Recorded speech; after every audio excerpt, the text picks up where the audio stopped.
Di tengah arus deras dinamika dunia, Indonesia kini tiba di persimpangan krusial dalam perjalanan ekonominya.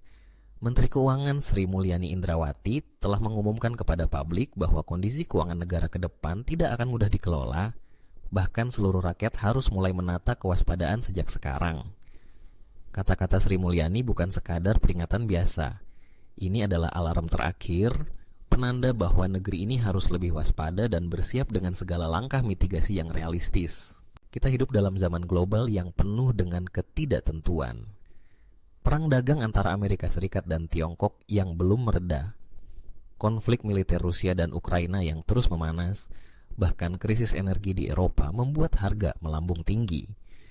Dunia mengalami gejolak pasar keuangan, perubahan nilai mata uang yang ekstrim, dan harga barang pokok, mulai dari minyak mentah, gas, hingga pangan, semuanya tidak bisa dikendalikan dengan mudah. Semua itu bukan hanya drama politik dunia, melainkan sudah memberikan dampak nyata yang bisa kita rasakan langsung di tanah air. Harga komoditas melonjak tajam, nilai tukar rupiah berfluktuasi tanpa kepastian, dan inflasi mengintai, menggerogoti daya beli rumah tangga yang sebelumnya sudah rapuh. Dalam kondisi penuh badai ini, APBN, Anggaran Pendapatan dan Belanja Negara, menjadi tembok pertahanan utama negara. APBN bukan sekadar tumpukan angka dalam dokumen tebal buatan para birokrat, melainkan wujud kesungguhan pemerintah meletakkan dasar pembangunan jangka panjang. Ada 3 fungsi besar APBN: alokasi untuk pembangunan fisik serta kesejahteraan rakyat, distribusi sebagai alat menciptakan keadilan ekonomi dan sosial, dan stabilisasi guna menjaga agar roda ekonomi tetap berputar tanpa tergelincir ke jurang resesi.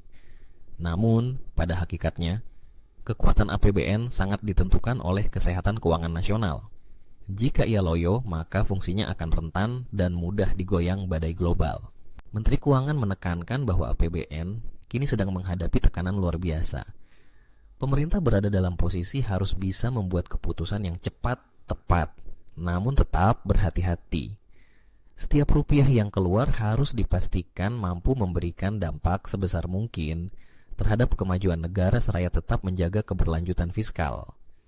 Untuk itu, APBN perlu dikelola dengan sangat disiplin, penuh tanggung jawab, dan tentu saja berpegang teguh pada asas transparansi agar publik dapat mengawasi setiap gerakan pemerintah.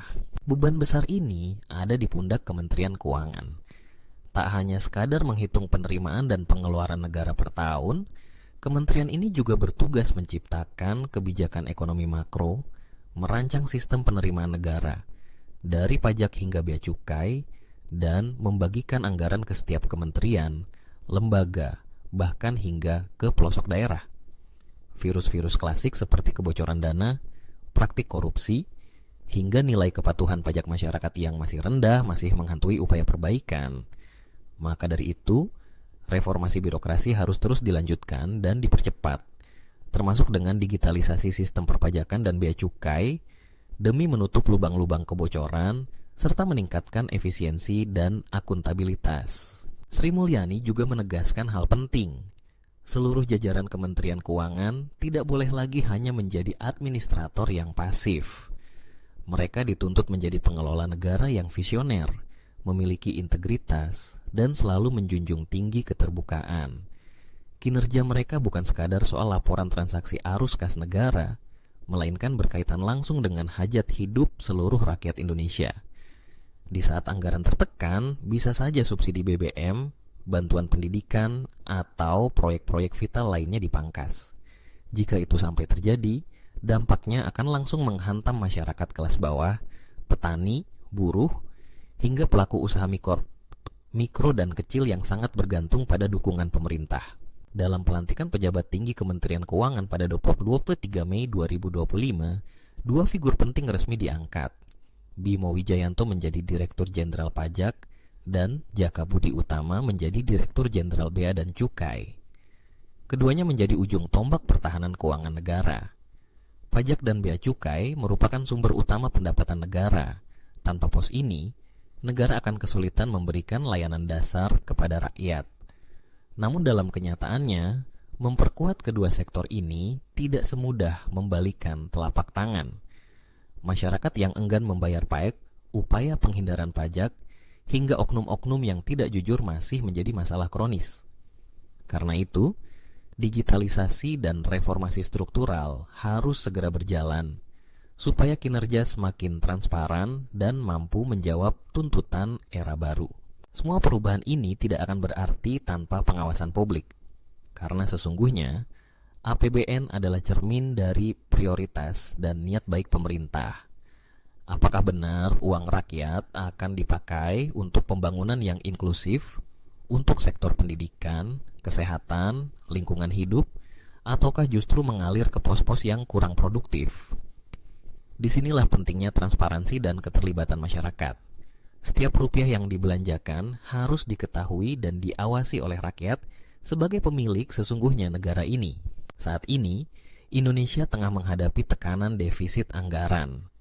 Komitmen pemerintah jelas untuk menjaga agar defisit tetap dalam batas aman, serta menahan laju utang negara. Namun, tekanan dari gejolak dunia membuat belanja pemerintah tidak bisa dikurangi.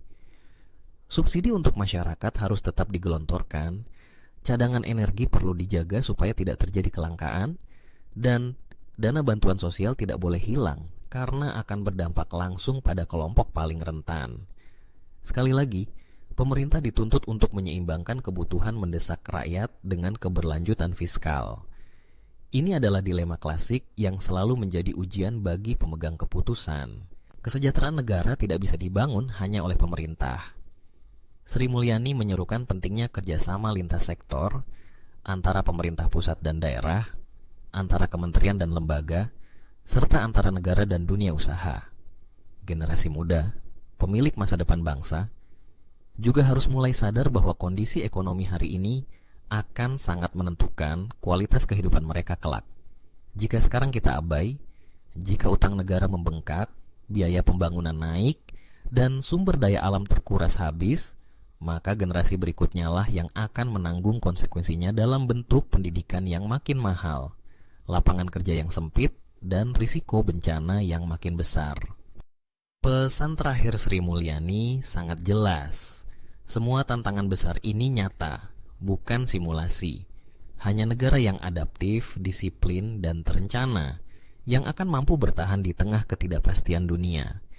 Dan upaya menjaga keuangan negara bukan hanya tugas pejabat di Jakarta, tetapi seluruh rakyat Indonesia.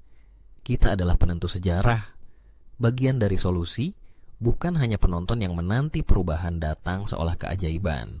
Kesiapan dan kesadaran hari ini adalah bekal utama agar kita tidak menyesal ketika badai benar-benar datang mengetuk pintu rumah bangsa. Kini, semua berpulang pada kita sendiri. Apakah kita siap menjadi bangsa yang tangguh dan berdaya saing? Ataukah memilih diam membiarkan gelombang masalah menenggelamkan harapan anak cucu kita? Saatnya menjaga, waspada dan bergerak bersama demi masa depan Indonesia yang tetap kuat dan bermartabat.